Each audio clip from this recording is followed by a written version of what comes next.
Hi friends, வணக்கம். Welcome to Vanni cooking and life style. இன்னைக்கு நம்மளோட சேனல்ல ஒரு ஹெல்த்தியான குழம்பு ரெசிபி பார்க்க போறோங்க. பிடிக்கரணையை வச்சு ஒரு குழம்பு, காரக்குழம்பு சூப்பரா செய்ய போறோம். ரொம்ப சூப்பரான டேஸ்டியான காரக்குழம்பு. அதுவும் இல்லாம பிடிக்கரணை ரொம்ப ஹெல்த்தியானதுங்க. உடம்பு சூட்டை கண்ட்ரோல் பண்றதுக்கு இந்த கிழங்கு வந்து ரொம்ப ஹெல்ப் பண்ணுதுங்க. வாங்க அது எப்படி செய்யலாம்னு பார்க்கலாம். அதுக்கு முன்னாடி நம்மளோட சேனலை மறக்காம சப்ஸ்கிரைப் பண்ணிடுங்க. பக்கத்துல இருக்கிற பெல் ஐகானையும் பிரஸ் பண்ணிடுங்க. வீடியோவை ஸ்கிப் பண்ணாம பாருங்க. அப்போ தான் இடையில சொல்கிற டிப்ஸ் உங்களுக்கு தெரியும். ஃபஸ்ட்டில் கருணக்கிழங்கை நல்லா க்ளீன் பண்ணிவிட்டு குக் பண்ண போகிறோம். குக்கரில் சேர்த்துருக்கேன். கொஞ்சமாக தண்ணி சேர்த்து ஒரு 2லேருந்து 3 விசில் நீங்கள் விட்டிங்கனாலும் நல்லா உங்களுக்கு குக் ஆயிரும். ஈஸியாக குக் ஆயிரும் இந்த கிழங்கு. இந்த கிழங்கு குக் ஆகிறதுக்குள்ளே நம்ம வந்து நல்லா ஒரு லெமன் சைஸில் புளி எடுத்து ஊற வச்சுக்கலாம். இப்போது நம்ம குழம்புக்கு வதக்க போகிறோம். வெங்காயம் தக்காளி. அதுக்கு ஒரு கடாயில் எண்ணெய் சேர்த்து எண்ணெய் சூடானதும் கடுகு வெந்தயம் தாளித்து கூடவே சின்ன வெங்காயத்தை சேர்த்து கருவேப்பிலையும் சேர்த்து வதக்கிக்கலாம். வெங்காயம் நல்லா வதங்கினதும் அதோட ஒரு தக்காளி வந்து சேர்த்துக்கலாம். சேர்த்து தக்காளி நல்லா வதக்கிக்கணும். இந்த பிடிக்கரணை வந்து நாக்கில் வந்து அரிப்பு வரும் அப்படின்னு நம்ம வந்து நிறைய வாங்க மாட்டோம். அந்த கிழங்கை வாங்கி நம்ம 2-3 நாள் ஒரு 5 days கழித்து நம்ம யூஸ் பண்ணோம். 5லேருந்து 1 week அப்புறமா நீங்கள் யூஸ் பண்ணிங்கன்னா அந்த மாதிரி உங்களுக்கு அரிப்புலாம் வராதுங்க. அந்த கிழங்கு வந்து பழசாயிரும். அதனால் அதில் இருக்கிற அந்த அரிப்புலாம் உங்களுக்கு இல்லாமல் போயிடும்.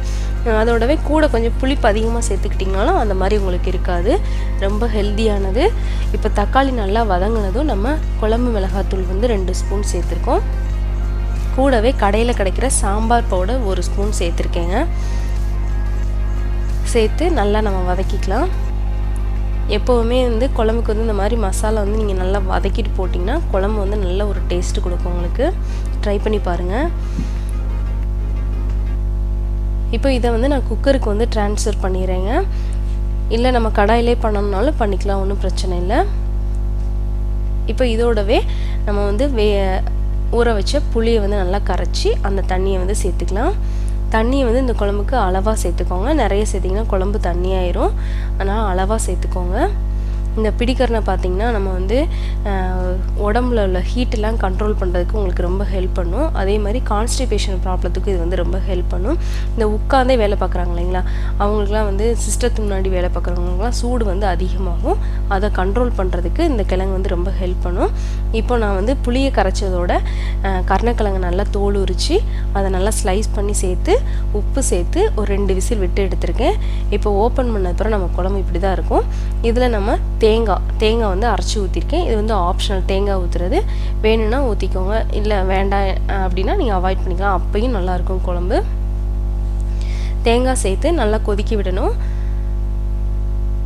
அதோட அந்த தேங்காய் ஸ்மெல்லாம் போகிறதுக்கு ஒரு 3-4 நிமிஷம் கொதிக்க விட்டுக்கோங்க. கூடவே மல்லி இலையும் சேர்த்து கொதிக்க விட்டுருங்க. நல்ல ஒரு ஃப்ளேவர் இருக்கும்.